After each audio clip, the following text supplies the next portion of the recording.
text today will be 1 Samuel chapter 20, verses 12 to 17.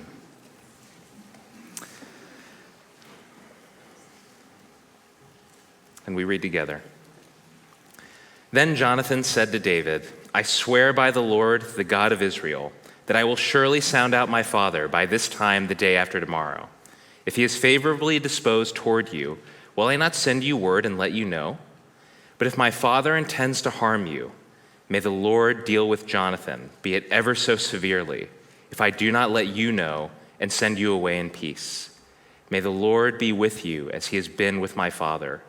But show me unfailing kindness, like the Lord's kindness, as long as I live, so that I may not be killed. And do not ever cut off your kindness from my family, not even when the Lord has cut off every one of David's enemies from the face of the earth. So Jonathan made a covenant with the house of David, saying, may the Lord call David's enemies to account. And Jonathan had David reaffirm his oath out of love for him, because he loved him as he loved himself. The word of the Lord. You may be seated for the last time. Well, good morning, and good morning to those joining us through the live stream and those in the courtyard on the overflow. Perhaps you're recognizing me, but you don't know who I am. My name's Jeff. I'm a part of the team here at Vintage. Maybe one of the reasons you recognize my face is I stand at the doors. If you're a parent, I'm the person you glare at when I say you can't let your kids in. It's okay. It's all love, ultimately. I joined Vintage roughly 11 months ago, so it'll be about a year and about 1 month, so this felt like a good time to kind of make an introduction. I work alongside our ministry leaders here, so our family department, our social transformation department, as well as School of Discipleship. This past year, I got to be on the leadership of School of Discipleship.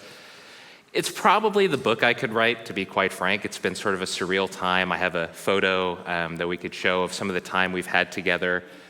Just powerful ways God has moved in our midst, and it's been really a great privilege to get to walk alongside everyone there. Today, I want to say 3 things to you. Nothing too groundbreaking, just 3 things, then I want to offer us an invitation. I want to share with you the story of how I find myself behind this pulpit and in this city. I want to share and describe what I would call a vicious cycle, or what is par for our course today. Then I want to talk about how God heals these vicious cycles with what I would call a virtuous one. And then I'd like to end this service by inviting us all into a journey of a virtuous cycle. Does that sound good? Now, a quick disclaimer is when I ask a question, the affirmation back empowers me and makes me more like lively and fun. So if we're going to have a good time if we keep that energy back and forth. Sound good? Oh, this is going to be a good talk. I can feel it. Okay, now before I continue, and again, I've been here about a year now, and I didn't quite know where to put this in the talk, so I'm just going to put it here. I just want to say that it is an absolute privilege to get to walk alongside each of you. I have a limited purview of the stories in this room, but from the stories that I've heard, stories of resilience, of healing, of difficulty, of pain, and of God's faithfulness fills me with gratitude, with an overwhelming sense of humility that I get to walk alongside each of you. So thank you for having me, and it is a true privilege that I get to be here. A bit about me, and we're going to try to make this as quickly as possible. I grew up in Los Angeles, but I've actually lived the last 10 years in the UK. I also spent the last 10 years of my career in the tech space.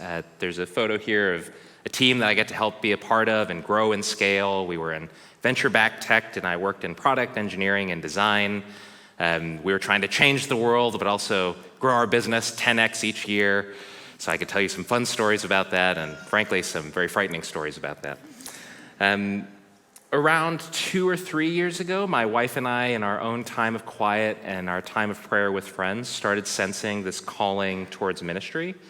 During my career, I've also had the benefit of getting to be in formal leaderships of churches, as well as being in lay leadership. It was really around, I would say, 2 years ago that we started really feeling the sense of God calling us towards church ministry. But as I work in tech, part of my love language is statistics. So there are 2 statistics. Oh, whoop for statistics. I respect it. And there are two statistics that really came around during this time that really stuck with me. The first one was that 40% of pastors were starting to show a risk of burnout. This is almost a 400% increase since 2015, when that number was 11%. That's really bad, obviously. And then 1,500 pastors are leaving the church or the ministry every month. One would see these statistics, and a smart person would say, that is not a train I should hop on. And yet, here I am, 1 year in. So maybe that introduces a bit more about me than I'd like. As I said, I grew up in Los Angeles, but I didn't grow up on the west side. I grew up on the east side. So I think slightly more consistent weather, but not as nice architecture is kind of my takeaway from being here. Some spiciness of what I just said. I grew up in what I'd call a classic immigrant household. There was a lot of fear about paying the bills. You sort of had this sense that you had to prove that you deserved to be here. I would call it sort of a cosmic chip on our shoulders that you had to work twice as hard as anyone else in life just to stay afloat.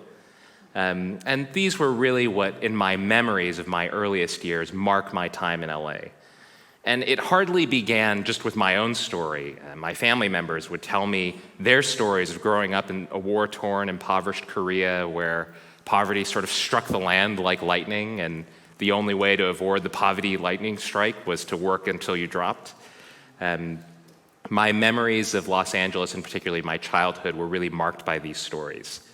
I so remember that when I was flying out to the UK, I think I looked out the window as you're kind of circling LAX, getting to the right level, and I said, well, I'm glad that's over. And then I think I journaled at the time, I'm never living here again. And oh, how the tables turn. And I don't think my story is too uncommon, especially in this room. Particularly in Los Angeles, where a lot of us grow up in these stories of scarcity and poverty. We find ourselves in these vicious cycles that only draw us deeper and deeper to what Dr. Sitter calls the music of our culture: rage, blame, fear, and despair. And this is a cycle that, in its nefariousness, keeps us in that place. It knows how to keep us trapped in our fear that initially instigates it, with the promise that it will relieve that fear. In our reading today, I would say we're meeting David and the story of David, or the house of David, in the beginning of the middle. At this stage in the book of 1 Samuel, David is pretty much the spiritual and military leader of Israel, but he's not the king. The king is a man named Saul. Saul has kind of a myriad of a story and a past behind him. But what I think is often missed in our rightful praise of David is we talk about his virtuosity as a poet and how he's written so many of the Psalms. We talk about his military accomplishments. There is an Amazon Prime series about his battles in life right now, which I was late to come to The Chosen, so my assumption is that if the series is good, I'll eventually get to it. What's missed about David's story, though, is how it's really coming into play amidst a lot of these vicious cycles. These cycles that are going well beyond David, Saul, and all the characters involved. And they want to draw David into them. They want to destroy David. And for context, I think David at this stage of the story, Saul has tried to kill maybe 10 times. Saul is doing this because he has this fear that his kingship, his lineage is at risk with David. He obviously thinks if he can kill David and hide it, there won't be any problems with it. And when I see this cycle, especially as an adult, the first time I read this story about Saul and David, as a younger Christian, I just think to myself, wow, I'm so like David, and I'm so virtuous and great. And then as I read it as I get older, I think, gosh, I eerily relate to Saul in some ways that are discouraging. Let me define a vicious cycle before we continue. A vicious cycle is a soul-eroding loop where our pain drives us to patterns that only deepen that pain. Saul's fear and insecurity is hardly something that he just starts in his own life. We actually know a lot about Saul's family. Saul comes from the house of Kish, the name of his father. They were a wealthy and influential household, and they were part of the tribe of Benjamin. Benjamin, amongst the 12 tribes of Israel, was sort of seen as the least influential of the group. So you get a family that's wealthy, that has status, but doesn't have as much influence. I think that's a pretty good equation for insecurity. Saul's story is really rooted in this story of insecurity. Even Saul's coronation is not done because he's such a virtuous, amazing king and a spiritual leader that God ordains. Saul's coronation starts because the people of Israel say to the prophet Samuel of the time, hey, we want to look like the other nations. We want to have a king too. And so basically God says, this is a bad idea. And they say, no, we still want this king. Saul's very beginning starts in insecurity with his family, and it only amplifies in this vicious cycle. And I say this because all the actions that Saul takes aren't a reflection that he was a bad king. He actually had a lot of great moments as a king. Saul and his kingship, the problem that he finds is that even when he has a military victory, a spiritual victory, he finds this cycle of fear that plagues him. Then he looks for something to blame, and then he releases his rage towards it. That eventually leads to despair, and the cycle continues. And Saul's not doing this because he's saying to himself, hey, how do I stay in a vicious cycle? He's doing this surely because in his mind, he has the thought, if I kill David, if I act on this rage, if I act in such a way, surely this will free me from this fear, this insecurity, anxiety in my chest. The problem with these vicious cycles is that they're so good at keeping us trapped within it in the promise that it'll relieve that initial fear. And what they ultimately do is they isolate us from the Lord, from ourselves, from others, and they remove the joy that the Lord offers to us in his hand. So the question that I would pose to you, pose to us, is the question I think that is posed throughout the canon of Scripture, from Genesis to Revelation, which is how do we leave these vicious cycles? I don't think I'm going out on a limb here and saying that all you have to do is look at our current news cycle, our current political discourse, any kind of disagreement on social media, and you'll see this vicious cycle in place. So how do we leave them?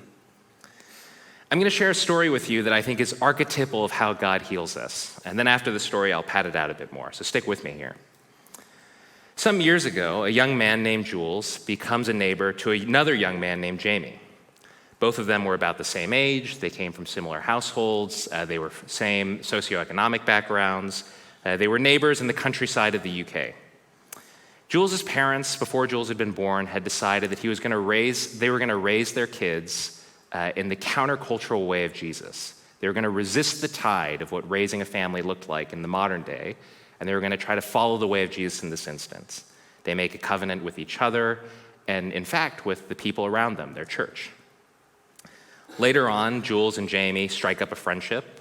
They begin hanging out pretty regularly, doing things in the countryside. That I grew up in the city, so I don't really have an idea of what they were doing there. But Jules's mother ultimately gives Jamie a book called Run, Baby, Run. It's a story of a mafia boss based out of New York who comes to the faith. And when Jamie is telling me this story, he says that was the kindlings of his faith. That was really what began his own personal journey. And that childhood was idyllic. I can kind of imagine it. There's a lot of flowers and green fields. They're enjoying time with God. They go to an annual retreat together where in Jules and Jamie's mind, this retreat exemplifies safety and beauty. But like a lot of us, several decades later, we can find a young Jamie who's lost in London. He's living a party lifestyle, largely driven by his need to quench the thirst of his anxiety and his fears. This lifestyle has it all. It has drugs, sex. It has the vibrant social life that also comes with needing to keep up appearances. At the same, and just as a quick highlight of this story, when Jamie is telling me this story, he kind of pauses and he goes, in fact, Jeff, this lifestyle of drugs and sex was in this house where we're currently set. And this lifestyle, these nights of cocaine and debauchery would begin on that sofa that you're seated on. Right where you're seated, right there is where I'd begin all these things. And I just remember thinking, oh, wow, you could have just replaced the sofa or something. This is an odd social keeping that you have. Jamie tells me this story, and around the same time, Jules is going through pretty similar struggles. They both know something is wrong. And so Jules says, why don't we return to that retreat where we felt safety, where we felt beauty, that core memory that their parents raised them in? At that same time, Jamie's other friend would invite him to Alpha.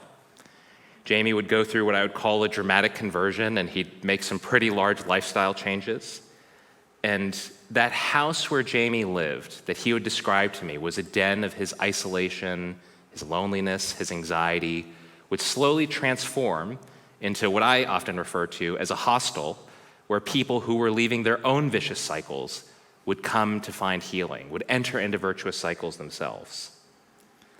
That house became a dwelling place for virtuous cycles and of healing and God's hand in so many people's lives. As I've alluded, I would eventually find myself moving into that house. This is, maybe 10 years after the story that I just shared. And amongst the many conversations discussing work, faith in life, and singleness and dating that Jamie and I would have, Jamie would tell me and my friend Jarrett about this place called Vintage. It was a church in LA. It was associated with the church that he was a part of. Never would I have guessed in the years of my life leading up to it that when my wife and I were discerning a calling about going into ministry, that this would be where we would end up. And here's the kicker, is when I first moved here in that first month, it was hard. We were parked on the 405. My wife and I were kind of in standstill traffic, and then someone rear-ended us. Our daughter was in the back seat. It was kind of within our first month of being here. We missed our friends. We were kind of getting acclimated to sort of what the new cultural climates were. Church life was really exciting and beautiful, but it was also very different from the world that I had been a part of previously. It was really hard. And I remember standing at the steps of our kids' building, and I was just kind of quietly praying, asking God, how are we going to do this? This feels insurmountably difficult. And a young man walks up to me. He's in a leather vest, and for some reason, that's an important detail in my mind. And he says, do you know Jamie? And I say, yeah. And what's your name? He says, oh, I'm Jules. I just moved here to Los Angeles because God was calling me to prioritize my faith, and this is what that move looks like. And I can't tell you guys how that friendship has provided comfort and strength, especially in seasons of difficulty over this past year, how I marvel at the fact that a decision between two parents decades ago translates over and creates these cycles of healing that offers safety, that offers healing for myself and so many around it, just from two parents saying they're going to raise their kids in the way of Jesus. Do you see the parallels between David and Jonathan and the story I just shared? When we return to the passage, it's pretty clear to me that Saul has the means and ability to kill David. He has the political will to do it. He has an army behind him. And the only reason David survives is because Jonathan, Saul's son, puts a covenant friendship in place between him and David. But the thing to not miss here is that Jonathan is not laying something down that he has to lay down. He is laying down things that within his rights he can keep. And this kind of covenant friendship is what I would call a virtuous cycle. A virtuous cycle, as I'm defining it, is a grace-filled rhythm where small acts of faithfulness and consistency open our hearts to deeper joy, freedom, and intimacy with God. To put it another way, where the old music of rage and blame come, a virtuous cycle offers love, it offers healing, grace, and then renewal. Let me say really clearly that I believe the decision to live in relationship that honors God, a relationship that honors God, is the spark that begins the virtuous cycles that God uses to heal us and our world.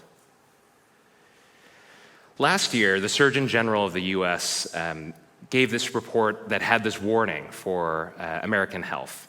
The warning was that the great threat to our health wasn't cancer or autonomous vehicles or even TikTok. It was loneliness. And that was an odd thing. I remember hearing that on a podcast, and I thought, wow, that feels incorrect. Have you seen these autonomous vehicles? Have you seen the Waymos around? Surely that one should be up there in the list. But listen to what professor and social psychologist Jonathan Haidt says. This is his work observing anxiety and depression. He says, people don't get depressed when they face threats collectively. They get depressed when they feel isolated, lonely, or useless. Now, don't get me wrong. I'm not saying that TikTok and autonomous vehicles and all the other things don't contribute to our loneliness. But there's something profound in the model of David and Jonathan. And what I would argue to you is the model of the library of Scripture, that the remedy to these vicious cycles often begin when at least one other person comes to you and says, I'm willing to lay down my status, my time, my resources to walk with you out of this vicious cycle. Listen to Jonathan's words to David later on in the passage.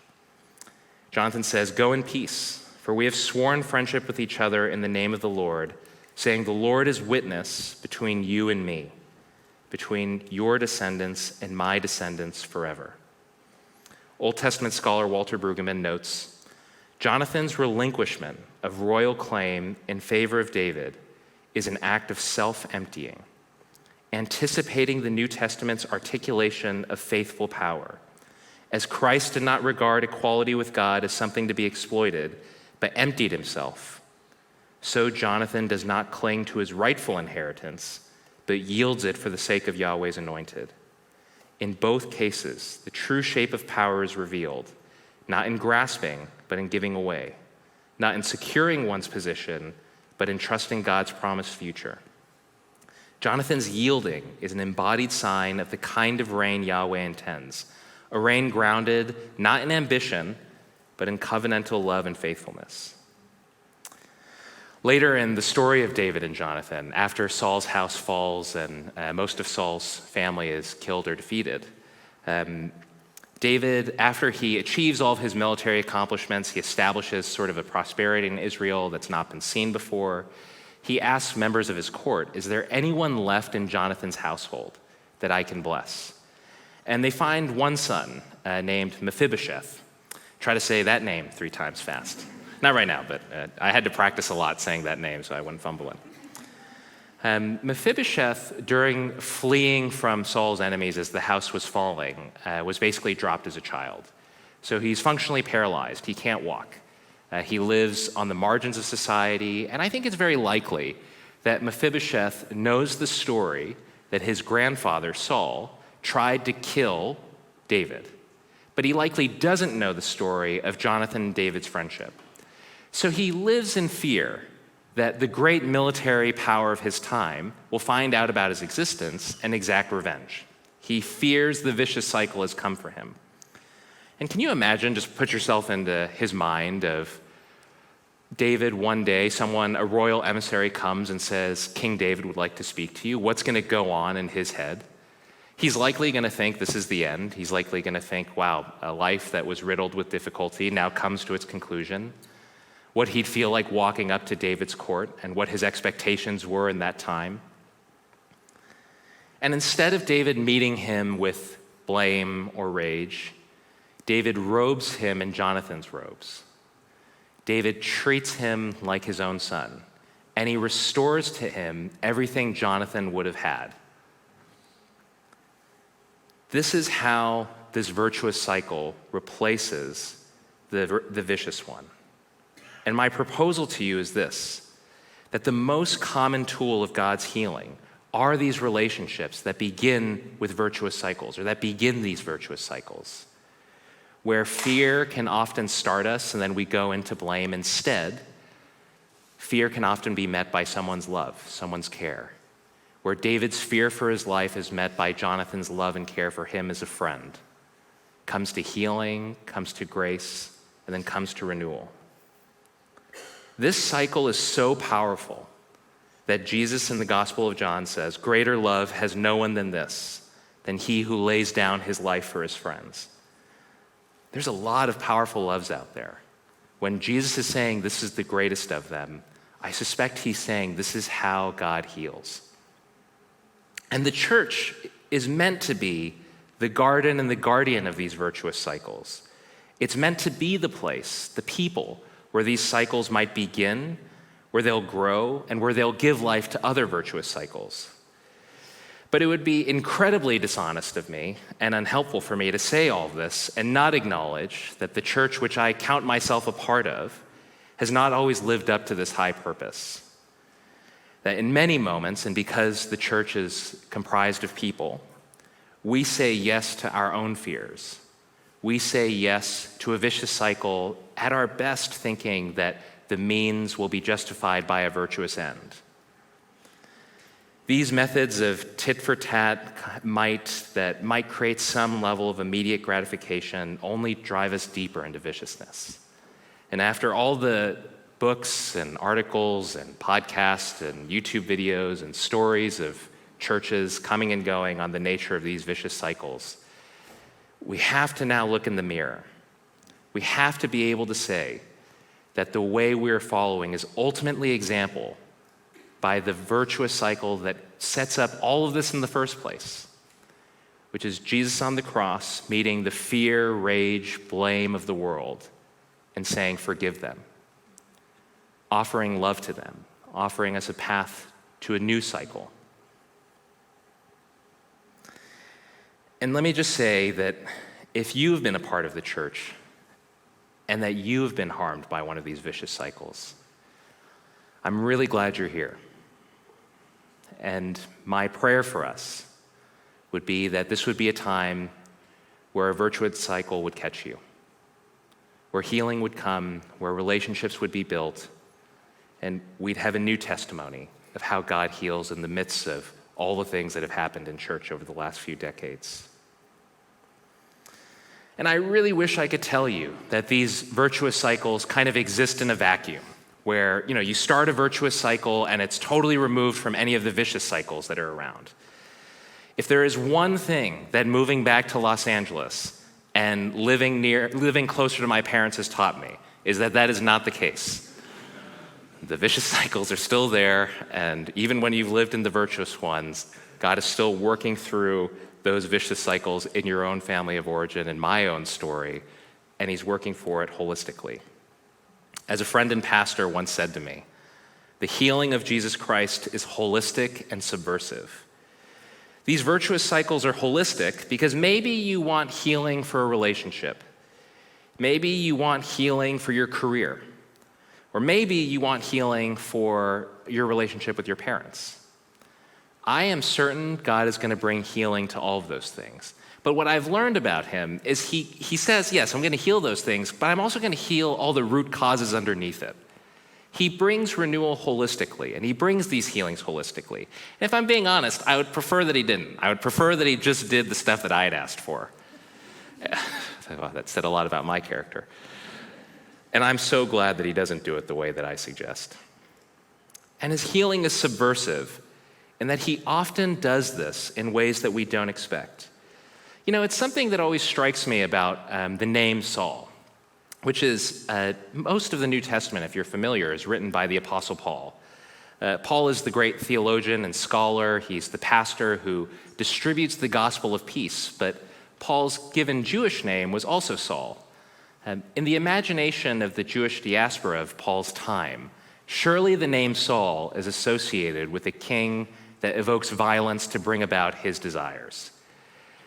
And to see that even Saul is a part of the holistic and subversive renewal, in that Saul, who becomes the Apostle Paul, becomes the one who distributes the gospel of peace, who absorbs violence and gives out the healing power of Jesus, shows to me how seriously Jesus takes these virtuous cycles, how deeply he wants to heal. This subversive nature shouldn't be underestimated. If you were to bet me 2 years ago, $1 million, that I would be stood here behind this pulpit, living in Los Angeles, pastoring, I would have definitely bet you that $1 million, because it was such a foolish bet for you to make towards me. There was nothing in my career that would make me think that. I left Los Angeles the same way many of you have moved here. I was escaping from the city that I grew up in. I felt I successfully did that. The resurrection and cross of Jesus Christ is his master stroke of offering each of us a pathway to these virtuous cycles that heal. My being here, behind this pulpit, back in this city, is a very simple testimony. that God heals.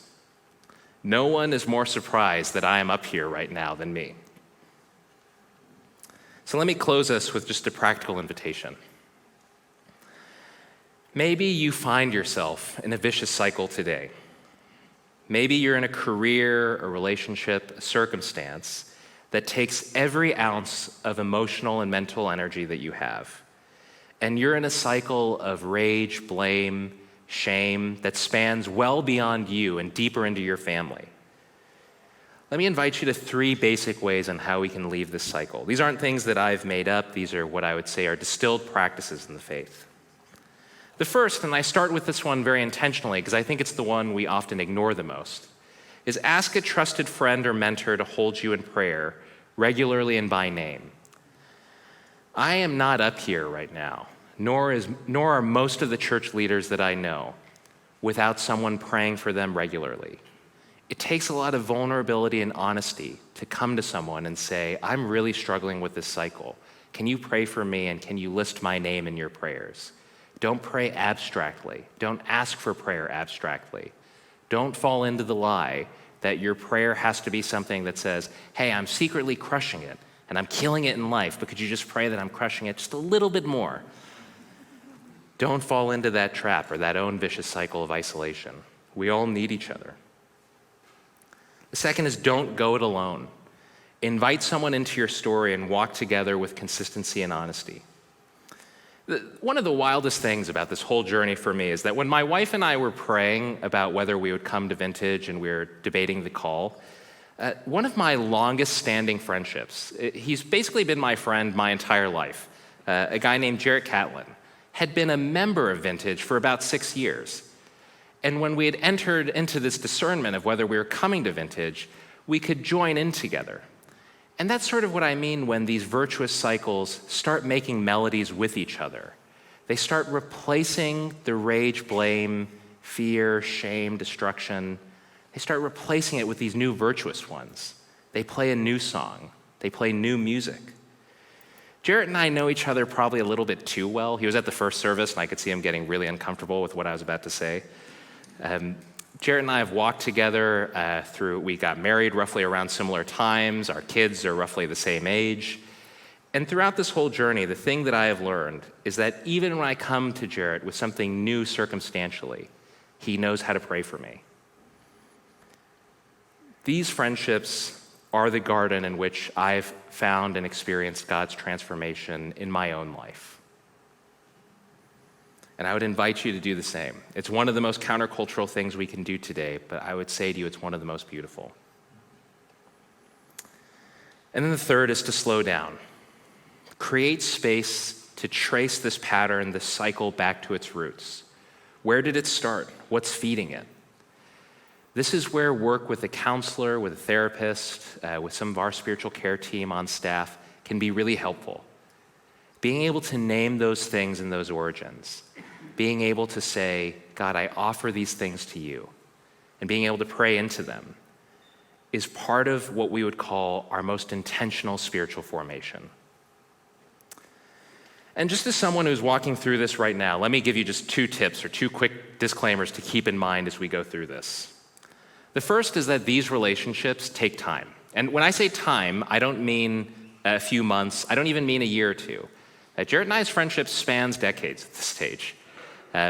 We've had a number of friend breakups, Jarrett and I. We've triggered each other, we've said offensive and hurtful things, and the depth of relationship that comes with that steadiness, that consistency, it takes time.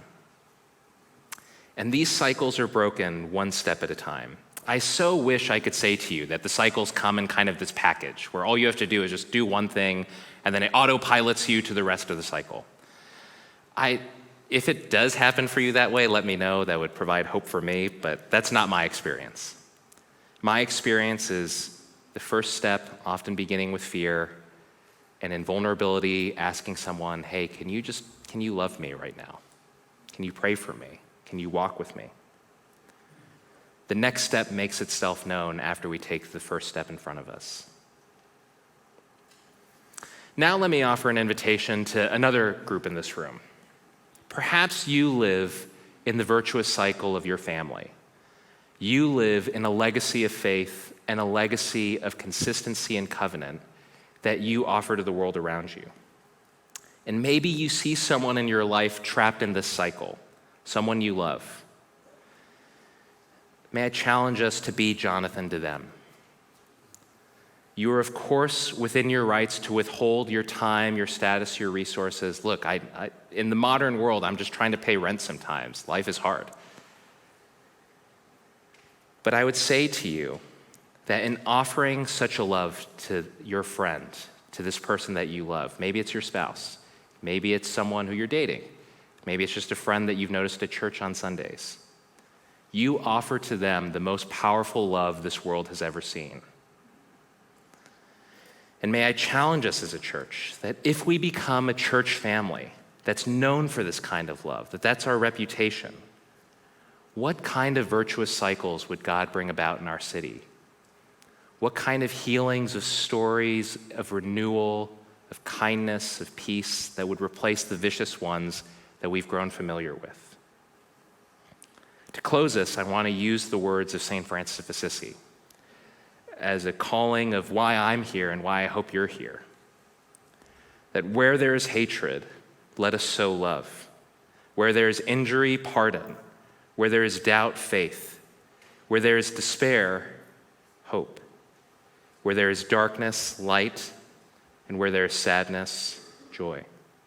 Amen.